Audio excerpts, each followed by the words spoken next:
Salut les amis, ici Shadow pour une nouvelle vidéo et donc aujourd'hui on va parler de nouveau d'une figurine Transformers Edge of Extinction, de nouveau un Deluxe, vu qu'on va repartir sur des reviews un petit peu plus basiques.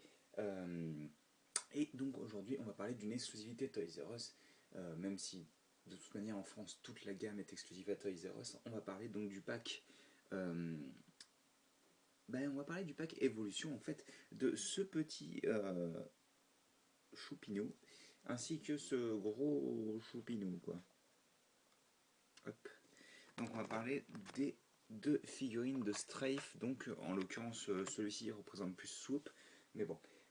Donc comme vous pouvez le voir, ça fait deux ptérodactyles, mais on va surtout se concentrer d'abord sur le petit, histoire d'en parler rapidement.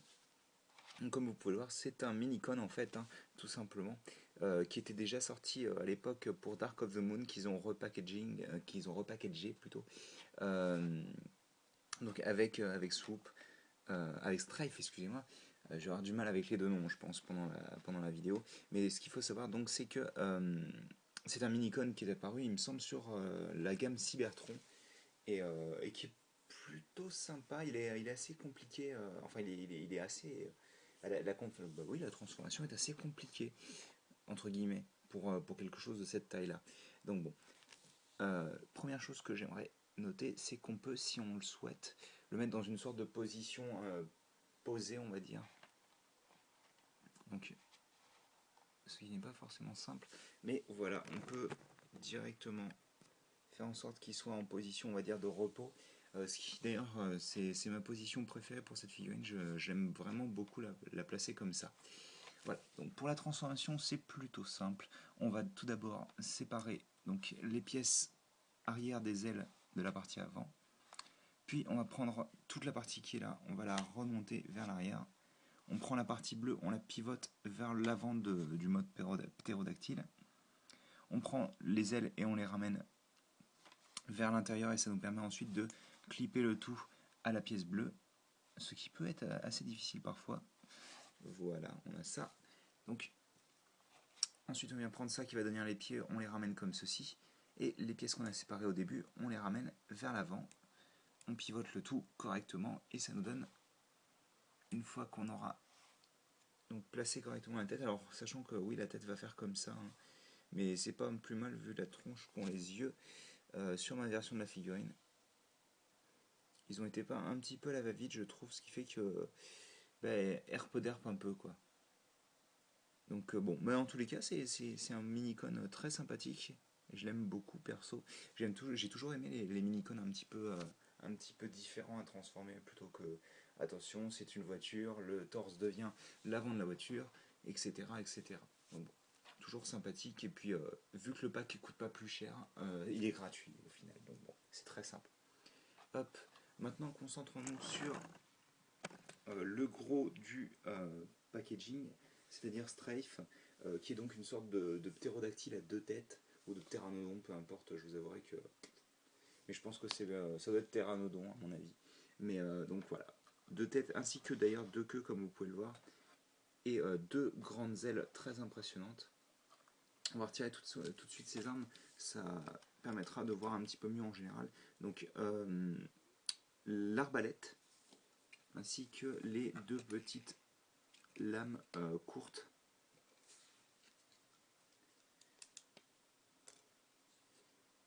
Et tenez, on va faire en sorte que vous puissiez voir l'ampleur l'envergure de ces ailes. Et comme vous pouvez le voir, c'est assez impressionnant pour un Deluxe, hein. Pour vous donner une comparaison de taille, le petit Papy Castagne est quand même vraiment pas impressionnant par rapport à un Strife, hein. Donc, on va le retirer de son socle. On va parler rapidement des articulations. Hop. Et donc en mode animal, on a les têtes qui peuvent bouger vers l'extérieur, elles peuvent pivoter, elles peuvent aller de haut en bas, et la bouche s'ouvre comme vous avez pu le voir. Voilà. Sachant que les ailes peuvent pivoter de haut en bas, faire comme ceci, donc faire un mouvement de vol, on va dire, de battement d'ailes, même si elle ne peut pas monter plus haut que ça, ce qui est un peu dommage. D'ailleurs, ça aurait pu être utile aussi en mode robot, donc bon, doublement dommage, on va dire. Les queues peuvent, pour peu qu'elles aient un peu de place, elles peuvent bouger de haut en bas. Les jambes, alors, on a un pivot au niveau des hanches. Les jambes bougent au niveau des jambes. Elles pivotent au niveau de la cuisse et elles ont un léger mouvement au niveau du genou. Et la patte peut aller de haut en bas. Voilà. Donc on va pas perdre plus de temps que ça. Je pense qu'on va le transformer directement. Donc, attendez, j'essaie de vous mettre une pose totalement neutre pour qu'on puisse bien voir ce qui se passe. Donc voilà, je pense que là, on peut faire difficilement plus neutre. Donc première chose qu'on va faire, on va prendre les jambes et on va les pivoter tout en utilisant en gros, c'est simple, là comme vous pouvez le voir, ce qui était le genou sur Strafe en mode animal devient le pied, et ce qui était le pied devient le genou. Donc on a la patte du dinosaure en tant que genou, ce qui est assez cool. Donc on pivote à 180 degrés, puis ensuite on prend au niveau de la cuisse et on pivote aussi. Donc ça nous permet d'avoir nos jambes de fête. Hop là.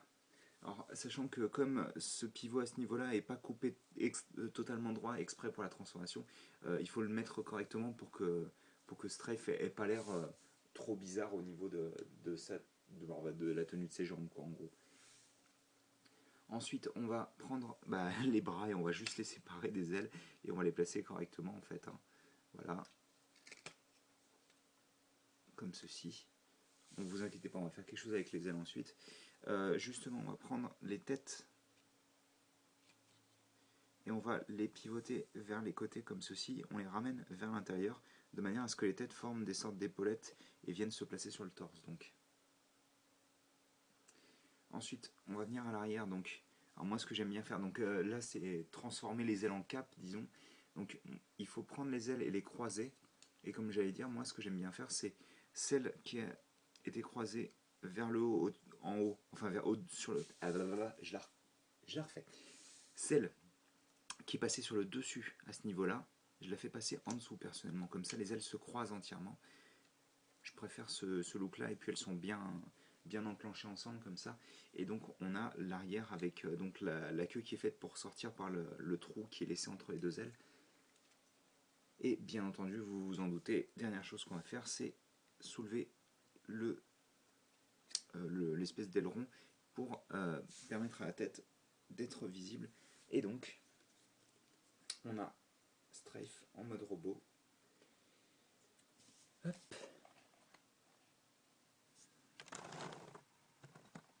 Et il est assez impressionnant, hein. Mine de rien, il n'est pas massif ou quoi que ce soit, mais les ailes transformées en cape, ça lui donne énormément de présence, et c'est assez impressionnant. Et même d'ailleurs, vous pouvez laisser les ailes en mode L, et ça, vous le verrez tout à l'heure, ça rend très bien aussi. Donc comme je disais, il a son arbalète ainsi que ses deux lames, que vous pouvez d'ailleurs combiner de diverses manières, hein, mais principalement comme ceci, pour obtenir deux lames en plus sur l'arbalète. Alors bien entendu, vous pouvez lui donner ses armes. Donc l'arbalète, voilà, hein, vous pouvez lui faire tenir. L'arbalète d'ailleurs qui tire un missile.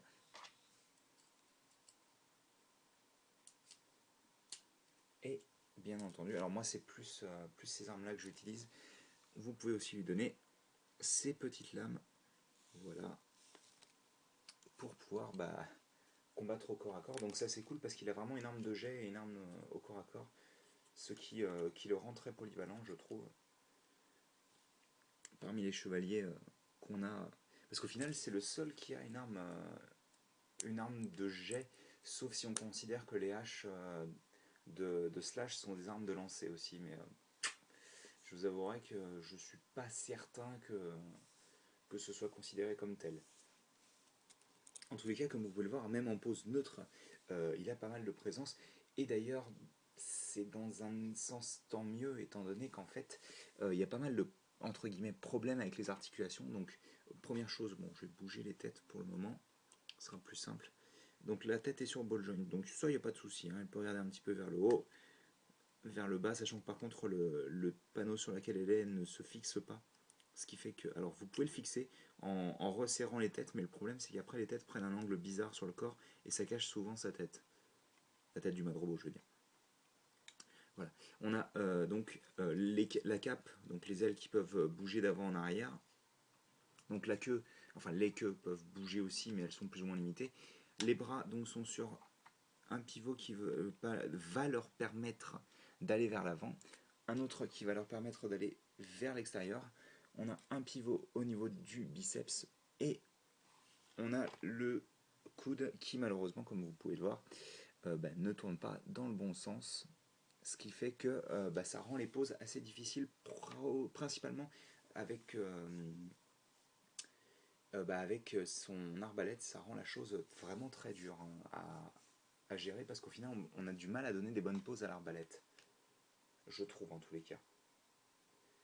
On a toujours ce pivot au niveau des hanches, on a le ball joint, on a le pivot au niveau de la cuisse, on a aussi celui-ci mais je l'utilise pas parce que en général ça fait que son genou ressemble à rien.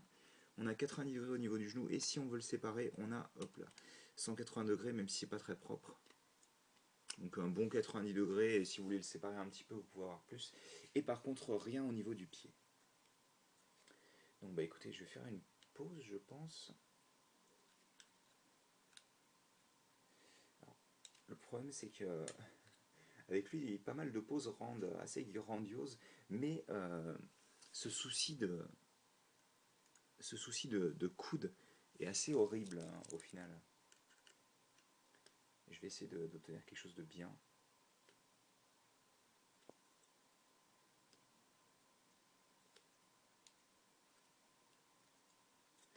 Hop.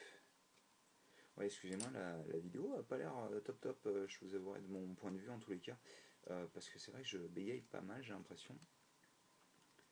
Pourtant ça n'a pas l'air d'être la fatigue vu que ça va, c'est pas trop mal quoi, à ce niveau-là.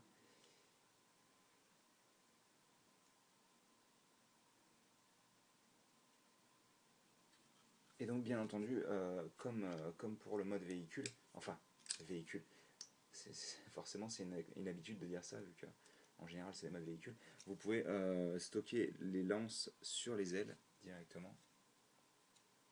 Les lances. Si, on dirait presque une sorte de mélange entre une lame basique et une sorte de javelot vu leur forme, mais bon. J'aime bien les lances en général, donc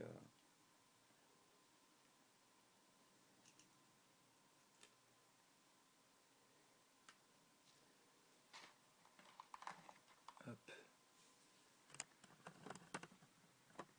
Donc oui, comme vous pouvez le voir, il est assez impressionnant. Et ce sera, je pense, mon point le plus important, c'est que en effet, Strafe, il envoie du pâté, quoi. Hein. Attendez, est-ce que je peux? Est-ce que je peux? Hop là, reste avec moi. On va y arriver. Je suis sûr qu'on va y arriver.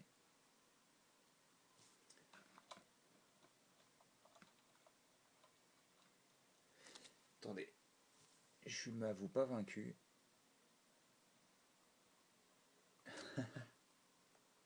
C'est un peu une catastrophe ça, tiens.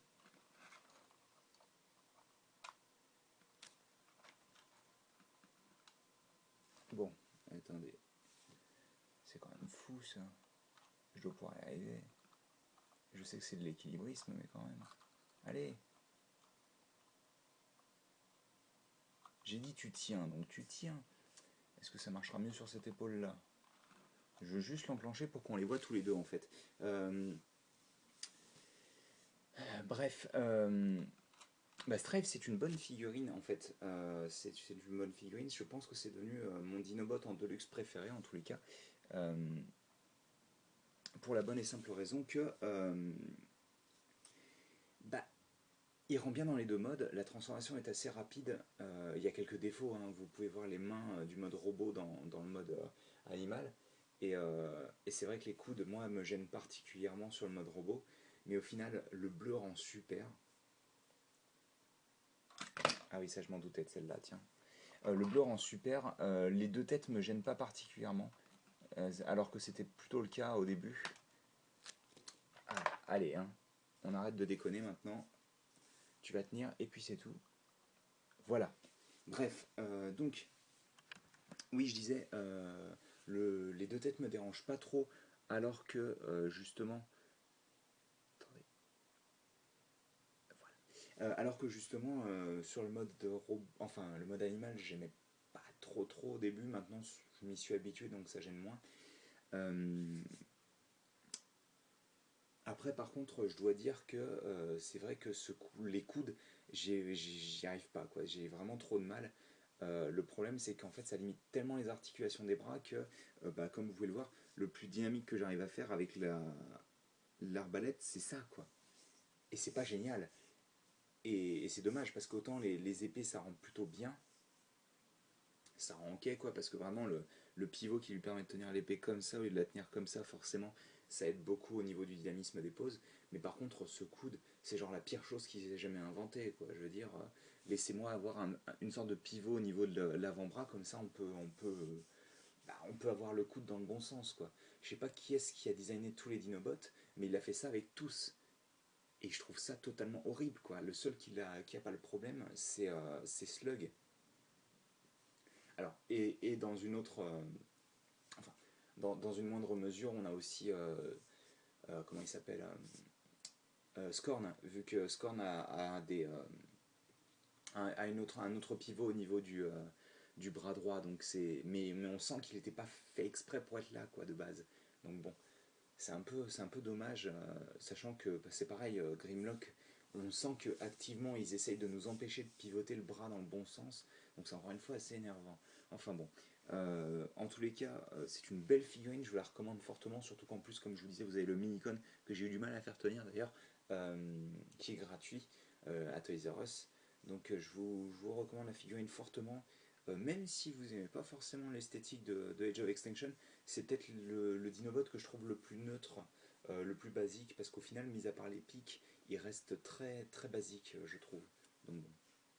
Donc voilà, j'espère que vous avez apprécié cette vidéo et excusez-moi pour tous les petits soucis qu'il y a pu y avoir. Et nous, donc, on se retrouve pour de nouvelles vidéos bientôt. Allez, à plus.